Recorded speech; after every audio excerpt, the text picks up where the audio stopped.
Hey guys, Tim here from Boogie, Snail, Mastering.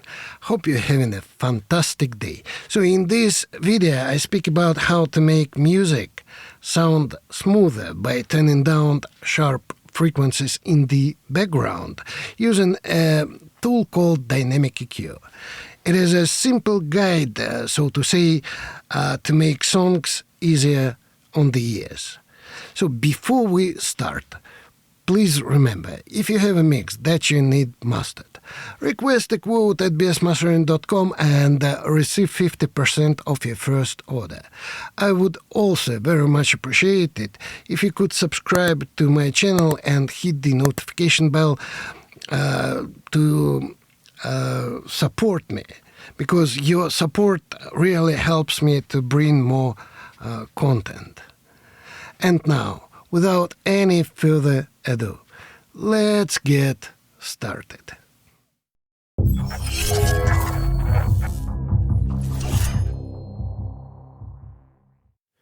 When mastering music, we often face a challenge with the upper mid-range frequencies. That's the sound range between 2K and 6K. This is where things can get a bit too sharp or too harsh, making the music less pleasant to listen to, especially with today's digital recordings. That's where a cool tool called Dynamic EQ comes into play. It's like having a smart volume knob for specific problem frequencies, ensuring they only get turned down when they become too loud, without messing with the rest of the track. Think of Dynamic EQ as a mix between a traditional equalizer, which adjusts the volume of specific frequency ranges, and a compressor, which reduces the volume of loud sounds. The magic of Dynamic EQ is that it can focus on a narrow band of frequencies. So if a particular range gets too loud and harsh, Dynamic EQ gently turns it down, but only when needed. This way, it smooths out the sound without dulling the parts we want to shine. Here's how I use it in practice, especially with a tool I really love, Isotope Ozone Dynamic EQ. First, I hunt down exactly where the harshness is hiding. I boost different spots in the upper mid-range to see which frequencies are the culprits.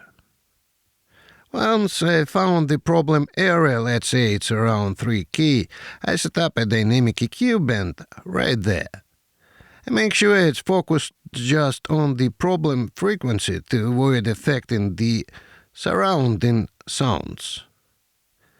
The threshold setting tells the Dynamic EQ when to kick into action, and the ratio decides how much it tones down the harshness. I tweak this to make sure the Dynamic EQ only works when the sound gets too piercing, keeping the track's clarity intact. The attack and release settings control how quickly the Dynamic EQ reacts. I prefer a quick response to immediately catch any harshness, with a balanced release time to smoothly return to normal without any noticeable pumping effect. The final step is all about listening and adjusting. Every track is different, so I always fine-tune these settings by ear to make sure everything sounds just right. By using EQ in mastering, Dynamic EQ, we can keep the music sounding crisp and clear, without losing the energy and texture that make it unique, so to say. It's all about balance and making those small adjustments that make a big difference in the final sound. Today I'm refining a rock track with electric guitars that become overly harsh during loud segments. Focusing on 3.5 range. I've employed a dynamic EQ to gently reduce this frequency's volume, only when it peaks, maintaining the guitar's energy without the harshness. For demonstration, I'll share a before and after comparison, the original mix, then the improved version with dynamic EQ. Displaying my settings for transparency and education. So, let's dive into the subtle effect of this mastering technique. Let's have a listen.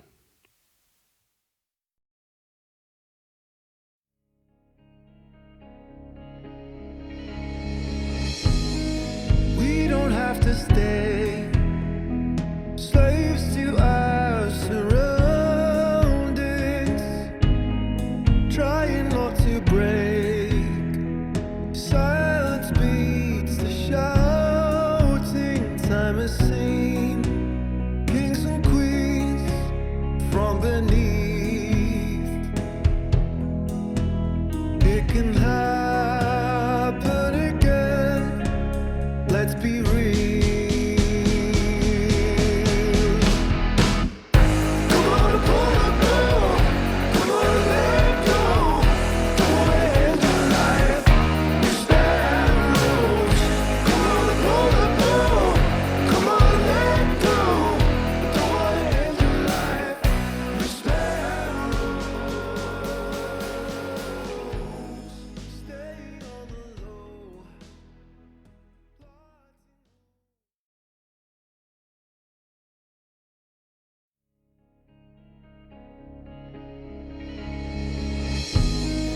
We don't have to stay